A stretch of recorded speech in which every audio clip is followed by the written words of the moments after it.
Viewers, আজকে আমি আপনাদের দেখিয়ে দিব কিভাবে আপনারা আপনাদের ফোনের ডায়াল প্যাডে আপনার ফটো কিংবা আপনার প্রিয়জনের ফটো বা ভিডিও আপনার ফোনের ডায়াল প্যাডে সেভ করে রাখবেন। আপনার ফোনের ডায়াল প্যাডটি ওপেন করলে আপনার ফটো কিংবা আপনার প্রিয়জনের ফটো দেখা যাবে। আপনারা কিভাবে এই অসাধারণ কাজটি করবেন ভিউয়ার্স, জানতে হলে ভিডিওটা স্কিপ না করে শেষ পর্যন্ত দেখতে থাকুন।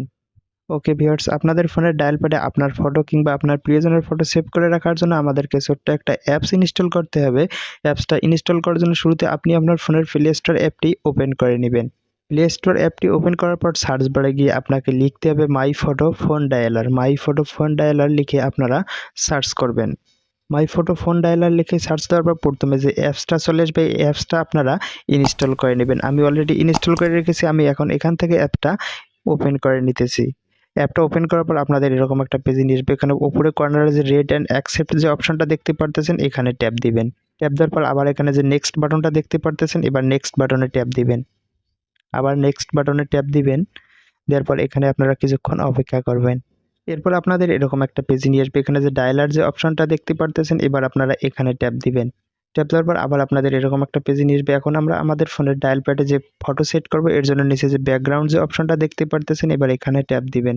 ব্যাকগ্রাউন্ডে ট্যাপ দেওয়ার পর এখানে আপনাদের সামনে কিছু ফটো শো করবে। চাইলে এখান থেকে যে কোনো ফটো আপনি আপনার ফোনের ডায়াল প্যাডে রাখতে পারবেন। আর আপনার ফটো কিংবা আপনার প্রিয়জনের ফটো রাখার জন্য এখানে যে গ্যালারির মতো যে অপশনটা দেখতে পারতেছেন এখানে ট্যাপ দিবেন। ট্যাপ দেওয়ার পর আপনার কাছে যদি পারমিশন চায় তাহলে এখান থেকে আপনি অ্যালাউ দিয়ে দিবেন।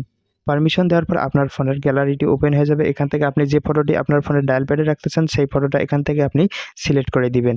সিলেক্ট করে দেওয়ার পর এখান থেকে আপনি ফটোটা ইচ্ছা মতো ক্রপ করে নেবেন। না হয়ে গেলে এখানে ক্রপ অ্যান্ড অ্যাপ্লাই যে অপশনটা নিচে দেখতে পারতেছেন এখানে ট্যাপ দিবেন। ট্যাপ দেওয়ার পর এখান থেকে আপনারা ব্যাক চলে আসবেন। ব্যাক আসার পর আপনি যদি আপনার ফোনের ডায়াল প্যাডটি ওপেন করেন তাহলে এখানে দেখতে পারবেন আমরা যে ফটোটা সিলেক্ট করলাম সেটা ডায়াল প্যাডে সেভ হয়ে গেছে। এভাবে চাইলে কিন্তু আপনি আপনার ফোনের ডায়াল প্যাডে আপনার ফটো কিংবা আপনার প্রিয়জনের ফটো ভিডিও সেভ করে রাখতে পারবেন।